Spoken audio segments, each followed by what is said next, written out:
if you're a person who's got gold on your radar, and the macro discretionary boys have gold on their radar, and you see the solutions to the problem as either cutting or not cutting for Powell, and you see unemployment employment dropping and inflation sticky, there are only two things that can come from that. One is stagflation, where Powell can't cut because unemployment, even though it's low, inflation is too high. That's stagflation. And during stagflation, nothing beats gold. Two, recession. And recession means he's got to cut rates, and that means gold goes up. I believe that we're economically at a point where Powell is damned if he does and damned if he doesn't. Following the release of the jobs report last Friday, gold initially surged. However, by Monday, prices had pulled back to around $3,360 as the market absorbed the full extent of the weakness in the U.S. labor data. Non-farm payrolls came in at 73,000, far below the expected 115,000. And when the revisions hit, it looked even worse. That's not just a miss. It's a red flag. Vince Lanci put it bluntly. The market read that as a signal the Fed might need to cut rates soon. Stocks flinched. Gold rallied. And now traders are pricing in an 81% chance of a rate cut in September, according to CME FedWatch.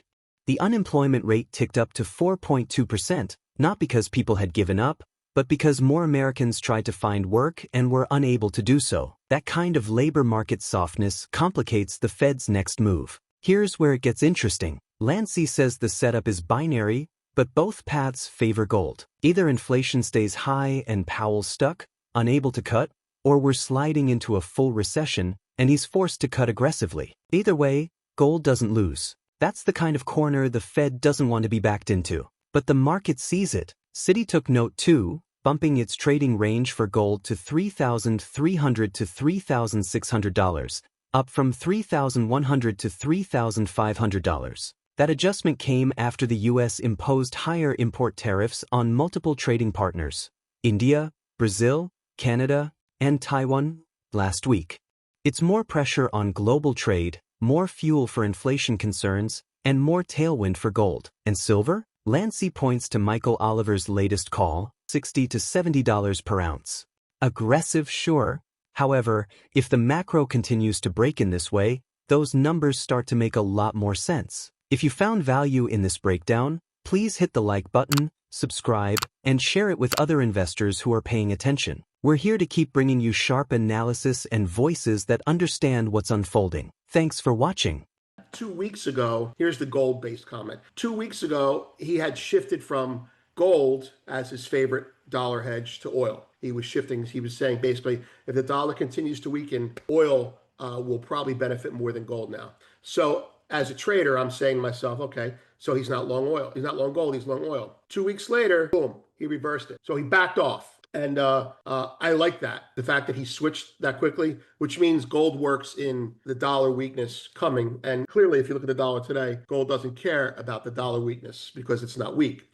Serbia repatriating all of its gold reserves, abandoning Western vaults. Some people have actually asked me why that's relevant, or why would they do that, considering that they're in a country that could be invaded, in the middle of Europe. And the answer is they view the risk of confiscation bigger than the risk of invasion. Think about that. And by the way, historically, Serbia and Russia are pals. Historically, if you go back to World War I, you can see that. Dear Zoltan, isn't BW3 really China-style BW2? Yeah, I mean, Bretton Woods 3, the concepts that Pozar talked about were valid. But when I look at what China is doing, and you look at the history of what China does, they take an idea that's worked, they move some pieces around in it, they make it more efficient, and they maximize it, they scale it. So Bretton Woods 3 is really just China using the dollar architecture, the dollar model. You can read that. Moving on. Coming soon. Martin Armstrong has been on his horse about essentially 100%. He has a model, and the model says 100% chance of war. And I hope he's wrong, but he's said it more than once in this time frame. So it wasn't a passing comment for him. And every day that goes by, we kind of get closer to these problems where Trump is kind of painted into a corner. Either he's been painted into a corner or he's painted himself. The trade deals that are being announced look good, but I don't think they're going to be honored. Putin is defying him. He's actually doing a little brinksmanship with the nuclear subs. I don't know what that's going to do, but empirically, we should be moving the clock closer to midnight. Mexican silver, we have a history of that written by someone else. Really good piece. We liked it, and we'll share it with you.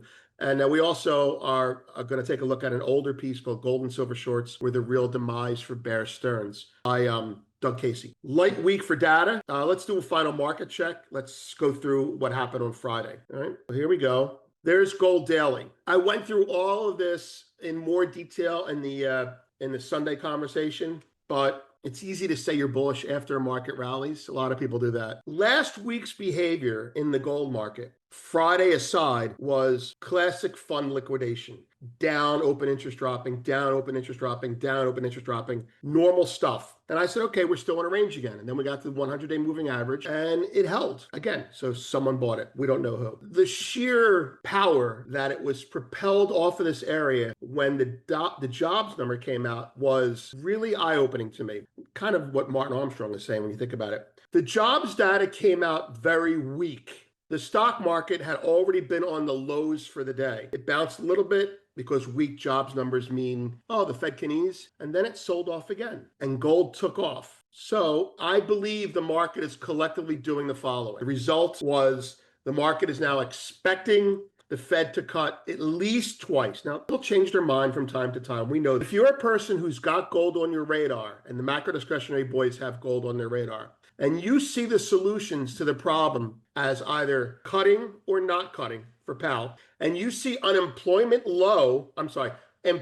dropping and inflation sticky, there are only two things that can come from that. One is stagflation, where Powell can't cut because unemployment, even though it's low, inflation is too high. That's stagflation. And during stagflation, nothing beats gold. Two, recession. And recession means he's got to cut rates, and that means gold goes up. I believe that we're economically at a point where Powell is damned if he does and damned if he doesn't. The unemployment number, the weak unemployment number, was the most important thing in a long time. With the revisions, made it even worse. It's almost like Trump wanted that, so Powell would have to cut. And people are talking about emergency cut as well, too. I don't know if that's going to happen. I don't see what the emergency is, at least not on the data. But gold took off, okay? So silver rallied as well, but was sold off against gold because maybe it's going to be a recession, maybe he's not going to cut, right? You could just see the whole complex is changing behavior. Stocks were weak, miners were strong. It was a very big day. And can it be negated? Yes. So before I get into the whole bullish levels thing, gold is still in a range. It's still in a range, okay? But one of the systems that I look at says, and I said this in the conversation on Sunday, above 33.47, the gold market should go to 33.90 in short order. And above 33.90, 34.24. Now, I'm not predicting those, but I do have a position on starting last night as a result of that. So we're looking good. Silver is a much simpler story. It held the 50-day moving average. It withstood another sell-off. It had nothing to do with silver. It was on the back of copper. Short-term momentum was oversold. Long-term momentum, or volatility, I call it volatility, is in place. That was a dip to buy. Now, I didn't say it then. I'm already long. But Michael Oliver hinted at it. He's actually called for $60 or $70 from his mouth to God's ear. I hope he's right. I do. But look at the board today. Considering platinum is down, look at these nasty reversals in palladium and platinum here, hourly. That's palladium. Strong all night and then gets slammed. Platinum, strong all night. Well, it wasn't as strong, and now it's negative. Silver, strong all night, stronger. Okay? Gold, weak all night, like in this area here, and now firming up a little bit. Now, I don't want to make too much of this. We're giving you a snapshot. As the day goes on, if the U.S. market hours open and there isn't a little bit of a buy panic, for silver, you're going to see traders look at platinum and palladium and say, well, I'll buy silver, but I'll wait for a dip. And so you could see the markets back off. For the first time in over 3 decades, the Federal Reserve is visibly divided. 2 governors broke ranks and called for immediate rate cuts, rejecting the majority's decision to hold steady at 4.25% to 4.5%. That kind of dissent hasn't happened since 1993, and it's not just a headline. It's a signal. This internal friction is bleeding into markets, especially gold. The backdrop is already shaky: weak payrolls, rising unemployment, and falling confidence. Layer in a public split at the Fed, and you've got fundamental uncertainty about the path forward for monetary policy. Gold thrives on that kind of tension. Technicals are catching it too. Gold/dollar setups are holding firm, supported by a combination of slowing growth, speculation about rate cuts, and geopolitical noise. The fact that dissenters inside the Fed are openly favoring immediate easing gives weight to the idea that more cuts are not just possible, they're likely. Vince Lanci goes deeper. He warns that AI is a silent accelerant. If the economy slows further, job losses will accelerate, he says. And unlike past cycles, there's no guarantee companies will rehire. Machines don't take breaks. They don't ask for raises. So, even if GDP ticks up, the labor market might not follow suit. That's a serious issue for policymakers. Rate cuts can stimulate markets, but they won't address the underlying structural weakness in job growth. Lanci's point is clear. Central banks can adjust rates all they want, but they can't rewind automation. That disconnect keeps gold in play because it's one of the few assets that doesn't rely on economic optimism to hold its ground. Let's get back to the interview. Happened over the weekend that kind of freaked me out. So let me just give you a quick preamble. Last week, Friday, unemployment came out very bad. Not only was Friday's unemployment number bad, but the revisions for the previous months came out a lot lower too. So Q2 unemployment or employment was a lot lower than perceived to be. That's data point number one. The other data point is all week before that, company earnings were beating expectations. These two things together hit an alarm for me. It's something I've been thinking about for some time, but never saw any current event data to make me feel convinced that I'm potentially right. So let's go through how the data corroborates the behavior going forward. Simply put, unemployment can spiral higher now. The American labor market is changing. The change is not caused by a typical recession or a new business cycle. It is caused by machines, by artificial intelligence. These systems are being used to cut costs, and the result is clear. Companies are earning more earnings while employing fewer people. Even without a recession, unemployment will rise, we feel. If a recession does come, the damage will be worse. In a spiral type of fashion, companies will turn even faster to automation, and the jobs they cut will not come back. So what we know, a little more meat on the bone of what I just talked about. Two facts. First, when the economy slows, companies look for ways to save money. Second, AI is a tool that helps them do just that by reducing the need for workers. These points are not opinions. They are patterns we have seen before, and any good economist will tell you about that. Adoption increases in a downturn. You buy the generic stuff. You don't get the top brand stuff. The new element is scale. That's the new element, scale. AI works faster, cheaper, I'm not saying it's better, and more broadly than any tool before it. Now we get into what the data shows. There are two sets of matters here. The first is from company earnings, putting a little more meat on the bone. In the second quarter of 2025, more than 80% of large American firms beat their earnings targets. Nearly 80% also beat revenue expectations. These are extremely high marks compared to the last 10 years, which were peaking at 77, 75, 71. Okay, this is big because usually when those numbers peaked, employment would get tighter. People were getting hired. The second is from the labor market itself. Job growth came in weaker than expected. As I said, earlier months were revised lower and unemployment was higher. The workforce shrank. Together, these numbers tell a simple story. Profits are rising, jobs are not. Companies, especially in the tech sector, are becoming more productive while employing fewer people. So what comes next? If the economy worsens, job losses will grow, of course, right? That is what usually happens to begin with. But with AI in the mix, job losses could happen faster and hit harder. The recovery that comes after a recession may not bring those jobs back. Machines do not need to be rehired, and they don't have pensions. Even if the economy stays flat or grows, let's assume that GDP, which is a prediction of earnings, and earnings have been falling through, remains strong. GDP and earnings will grow. Jobs will still be cut, okay? Firms won't cut as aggressively because they can look away from cost cutting because their bottom lines are growing, because their top lines are growing, right? Their sales are growing, and so they can ignore the fat, which is the extra workers. But Smarter, bigger, more flexible types of firms will adopt even in a growth environment. Other firms will follow Darwinistically. If they do not, they will fall behind. The industries will start to consolidate even further uphill. Cutting labor is not a choice for this. It becomes a requirement of what it means. The old rules are breaking. Growth used to mean more jobs. Now it means more profit with fewer workers. Policymakers are not ready for this, okay? Central banks can lower interest rates or raise them. That will not stop machines from replacing people.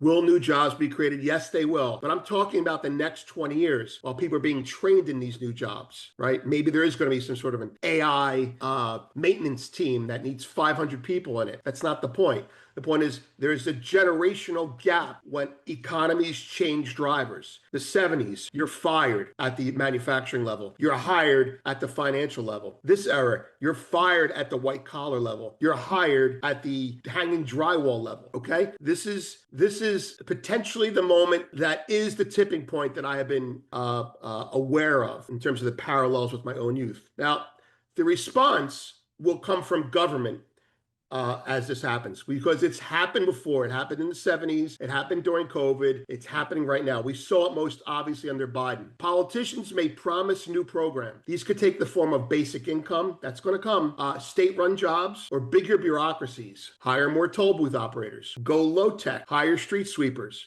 In darker scenarios, they may seek foreign conflict to unite a divided public. I mean, I'm being gentle about it, but how do you get people? Full employment comes when you're at war, period, okay? It's not productivity per person that matters during war. It's output. So you just throw everyone at it that you have to. Okay, all of those are costly and actually inflationary. None fix the root problem. The link between work and prosperity is fading. This is a conclusion. The link between growth and hiring is already broken. It is a tool of the present, and it is being used right now. Unemployment will rise in ways that no recent budget has prepared for. This is not a forecast. Well, it is a prediction. So it's a statement to the effect about what we think has already begun. We were waiting for this. Maybe it's an aberration, but we don't think it is. Secular change drives macro. Macro drives micro. Macro is policy by the government, and it will not change. It will not reverse secular change. It will slow it down, but it's coming.